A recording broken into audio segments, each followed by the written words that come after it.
এবং আমি আপনাদেরকে আগামীকালকে ইনশাআল্লাহ আরো ভালো কিছু আরো বাড়তি কিছু তথ্য দিব। সে পর্যন্ত একটু অপেক্ষা করেন। সব কথাই যদি আজকেই বলে দিই তাহলে কালকের জন্য গোপন রাখলাম।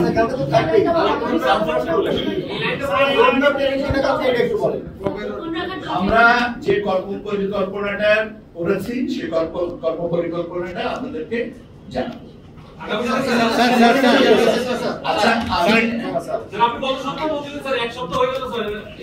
আমি এটা আমার অক্ষমতা আমাকে স্বীকার করতে হবে, কেন একটু আমি ঢাকার বাইরে থাকার কারণে হয়তো একটু পিছিয়ে গেছি।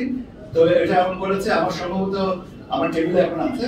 আগামীকালকে পর্যন্ত একটু অপেক্ষা করেন না, একটা দিনের জন্য খুব বেশি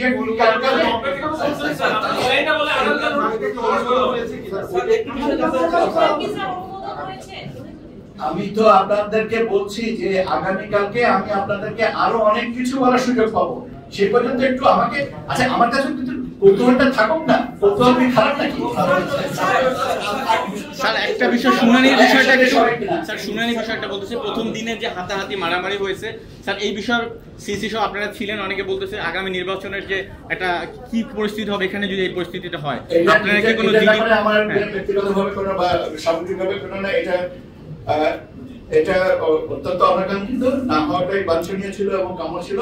এটাও আমাদের জন্য একটা লেসন যে অনেক কিছু অনাকাঙ্ক্ষিত জিনিস সামনে এসে পড়ে জীবনে, এটা একটা পার্ট, কিন্তু এটা না হওয়াটাই ভালো ছিল এবং এটা আমাদের জন্য সবাই জন্য একটা দুঃখজনক।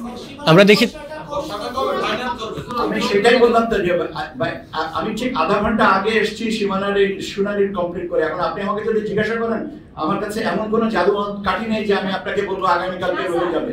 আমি আপনাদেরকে যথাসম্ভব শীঘ্রই এটাকে করবো, কারণ এটার সাথে অনেক কিছু সম্পর্কিত আছে। এই তাগিদটা আমরাও বুঝি। ঠিক আছে, আসনের পক্ষে বিপক্ষে শুনানি হয়েছে, আপনারা যদি চূড়ান্ত করতে যাচ্ছেন সেটা কি এই 84টি আসনের ভিতরে সীমাবদ্ধ থাকবে নাকি 84 আসনের বাইরেও অন্য কোনো আসন চেঞ্জ হবে? আমাদের প্রধানত 84টাই। স্যার 84টাই তো নিয়ে আপত্তি, যেখানে আপত্তি নাই সেখানে আমরা কেন হাত দিব? স্যার আপনাদের অলরেডি স্যার হাইকোর্টে যা প্রশ্ন করা আছে স্যার ব্রাহ্মণবাড়িয়ার যে ঘটনা স্যার সেইটা অনাকাঙ্ক্ষিত আপনি বলেছেন, কিন্তু এটা অনেকেই বলছে যে